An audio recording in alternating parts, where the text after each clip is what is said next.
being from New Zealand, um, what is the music scene like there currently, and also how would you say being in an area such as New Zealand, how has that affected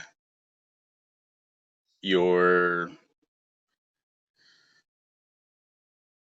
let's say, like your progress and your growth?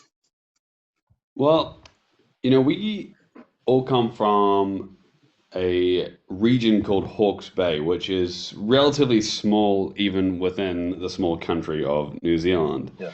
And then, so where we are at, there is a thriving local music scene. As far as, for instance, the bigger, broader scene in New Zealand as a whole, there are very few bands that are actually, for instance, going out there and doing international stuff when it comes to rock and metal specifically. Mm. So, you've got obviously your Alien Weaponry, you've got Like a Storm, which are originally from New Zealand, but obviously based in the US, and Devil Skin, and that's really about it, obviously, and us, and then so it's kind of like, it's an interesting sort of thing, um it's New Zealand is very quiet, and there are reasons why we got out of here. Everything's so clicky, and that we've we've worked hard to not be restricted to New Zealand. Our biggest audiences, that just people who have found us, are in the US, UK, Brazil, Mexico. We're bigger in Australia than we are in New Zealand, which is, Strange. go figure. Uh, so I've heard of you guys for a while now. I've seen your name kind of ling around in my inbox for a while. And uh, how long have you guys been a band? Like, when did you get started? Well, me and the singer Baldrick, we went to school together, and the whole band has known each other for a long, long time.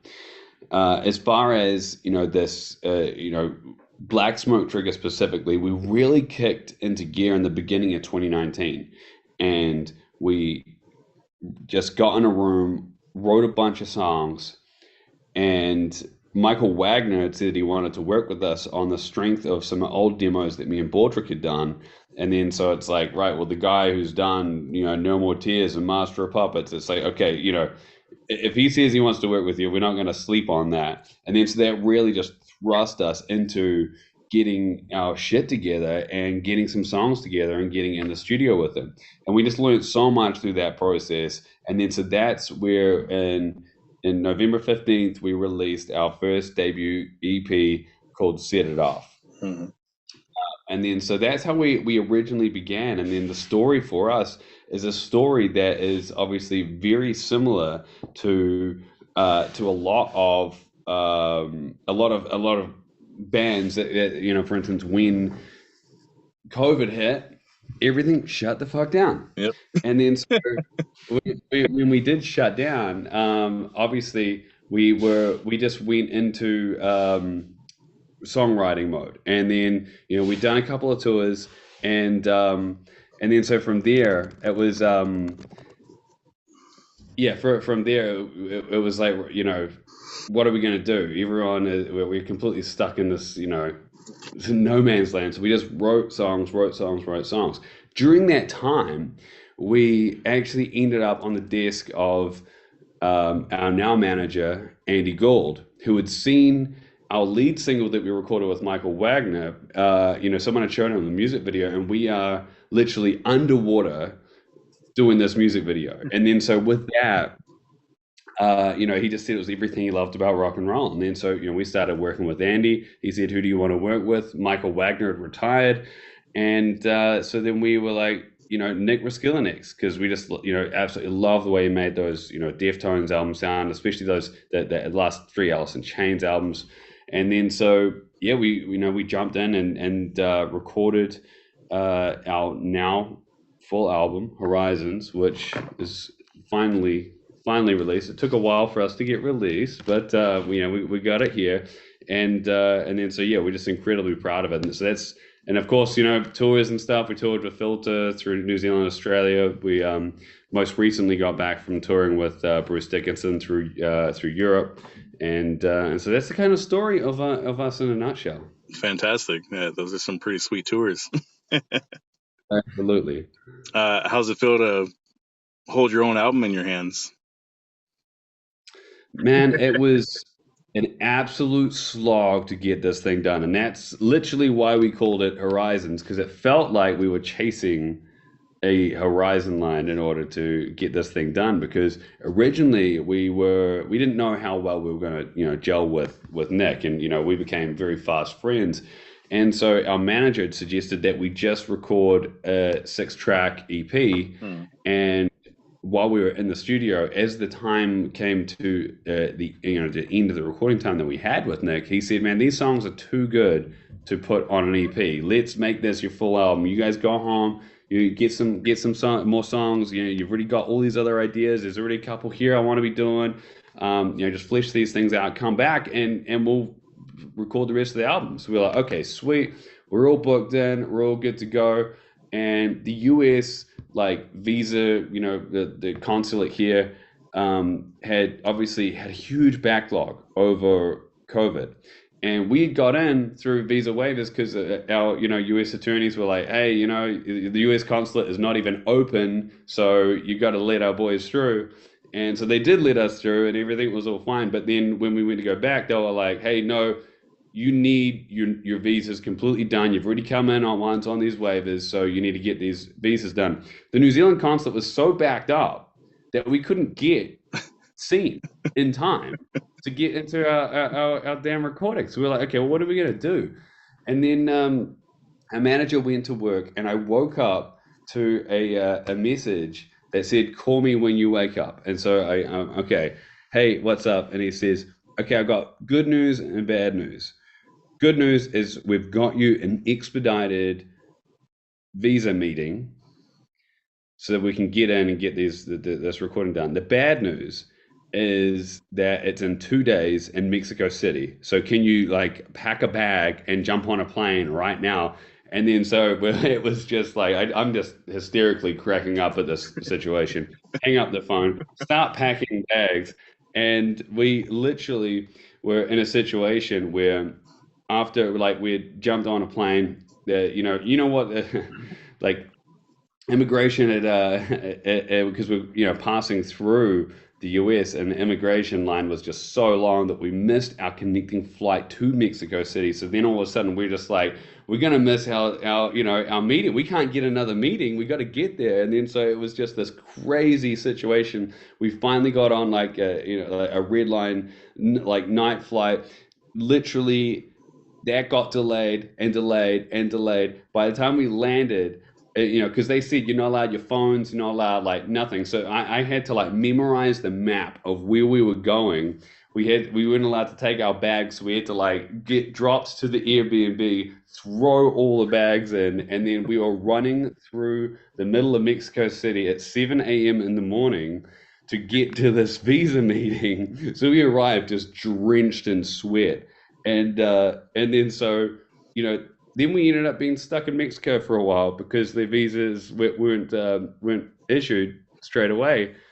Our singer had some trouble with his, so then he wasn't even able to get in during the session that we had booked. So then Nick was like, "Why don't I come to New Zealand and we'll finish the record in New Zealand?" So then Nick came to New Zealand to finish the record, and then I went back to Nashville to mix the record with Nick in his mixing room. So it was just this insane back and forth, just like stuff that you just would never even think of writing if you're trying to write the craziest story you could about making a record. Right. Now you've already got a whole book just on one album. Yeah, exactly. Exactly. That's makes for good rock and roll stories, though. Oh, hell yeah. It sure does. So, were you in any other bands prior? Well, the singer and myself, we'd kind of worked together a little bit.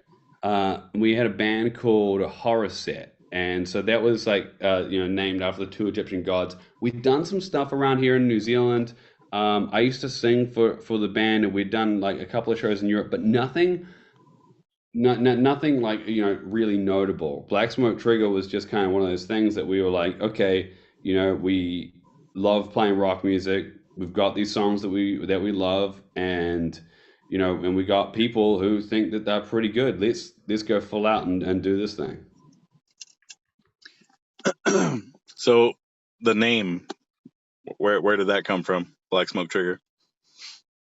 So the name came from when we were like just brainstorming names. It was just one of those things that just came out on a piece of paper, and it was just like that kind of describes us. It just like invoked this feeling of you know hard rock music. It just felt like that was the thing, and then so it's really just as simple as that. It was just like this works, and then from there it's like the same thing as like Korn being called Korn or Led Zeppelin being called Led Zeppelin. It's like the name just becomes what the band is. Yeah, absolutely.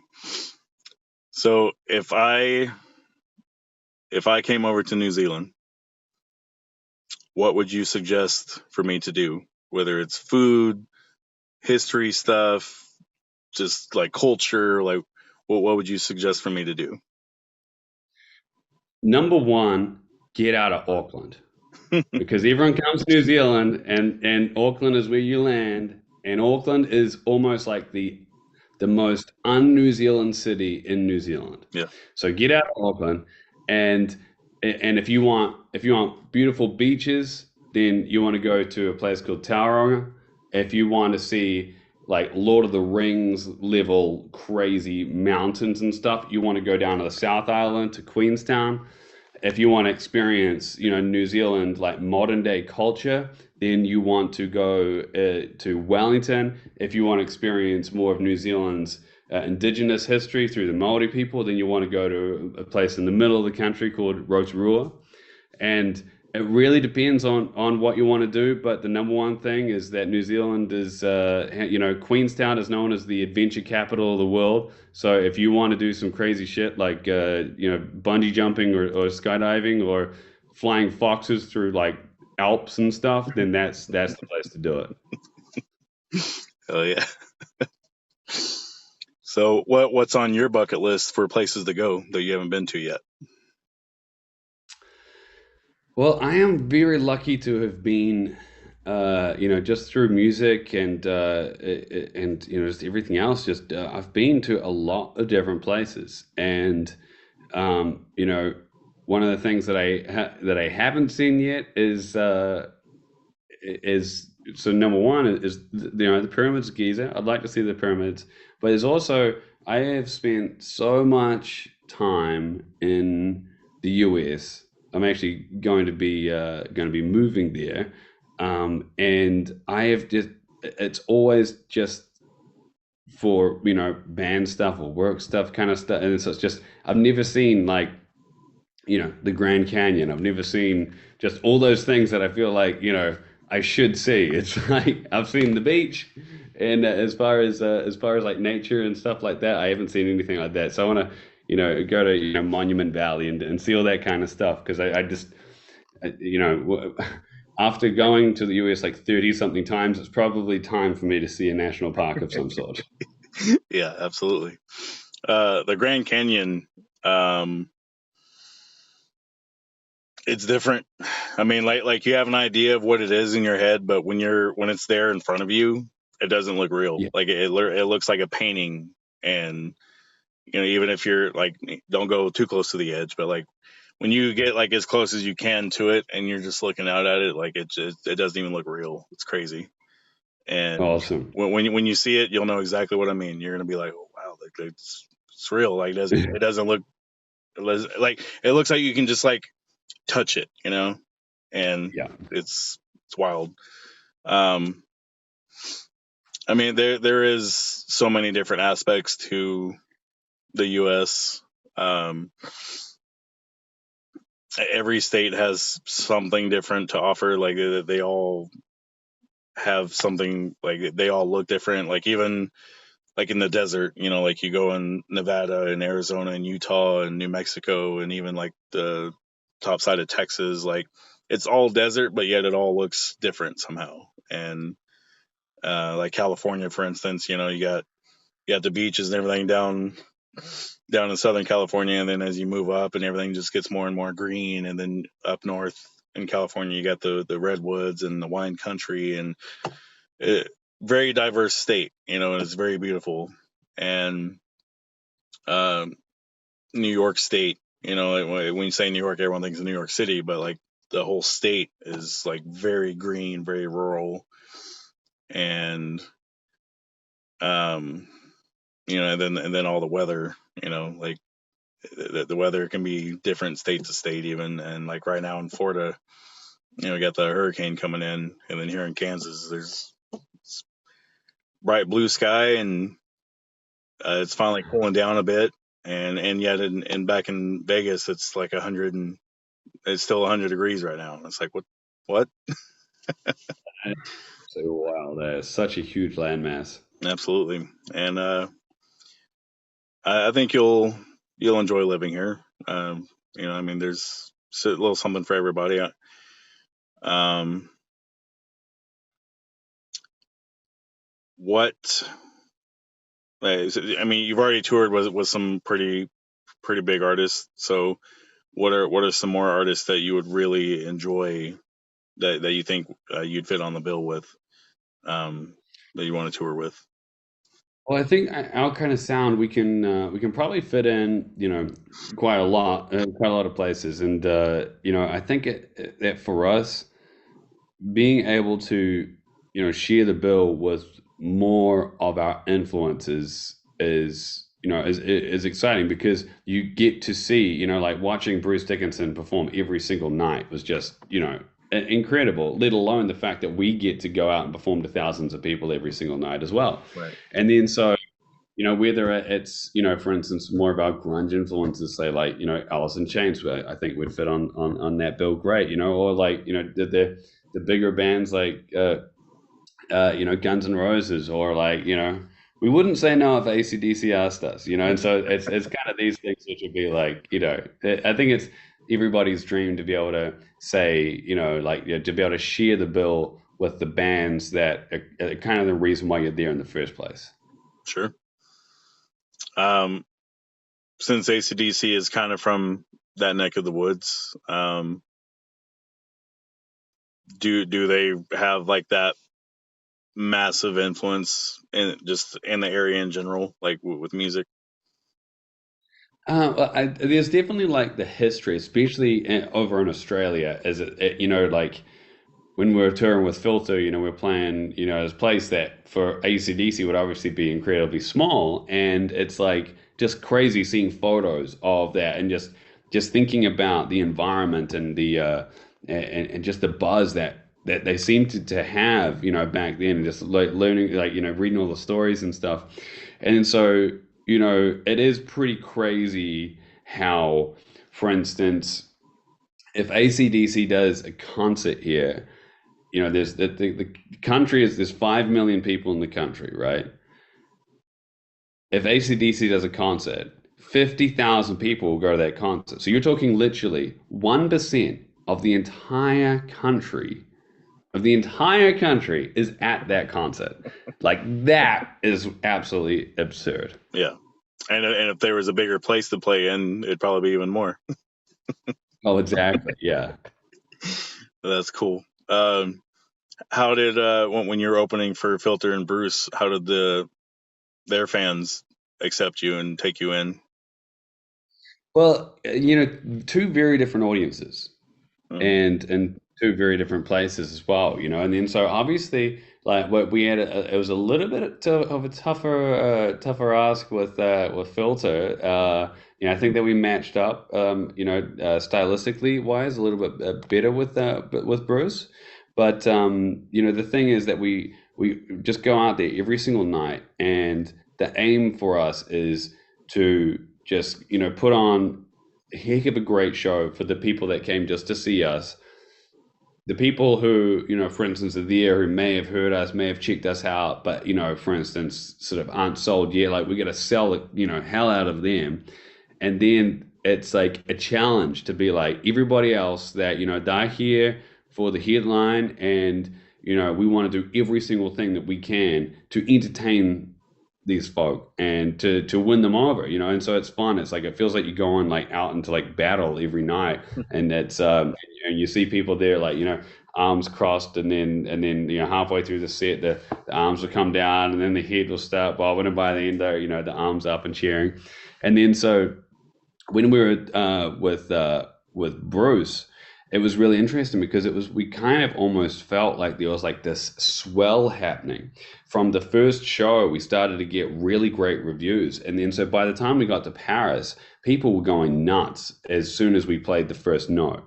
And then so it was, it was really really nice. It was a longer tour that for instance, then from the filter ones, we could really just get into stride, and it was one of those things that yeah, we just had such a great time on that on playing those shows, man. Such a great time, such great venues, such great people, and yeah, just can't wait to get back there.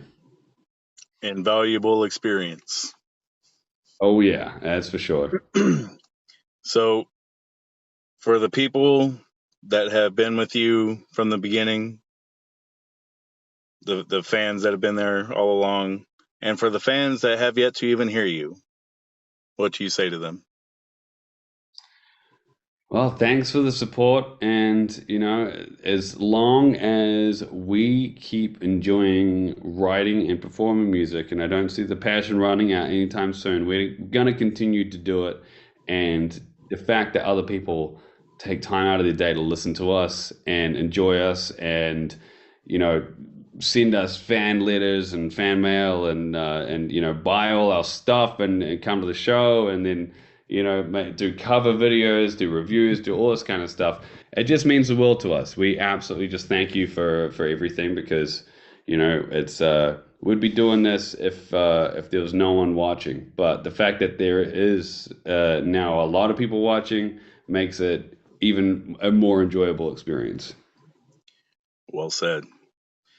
Charlie, I want to thank you for your time and I appreciate you. And I hope to see you guys in America. It'd be nice Oh yeah, to be nice to catch you live and headbang a little bit, and buy some merch. I wouldn't mind having one of those CDs myself. So awesome. I appreciate it, Marcus. Thanks so much, man. absolutely, man. Thank you.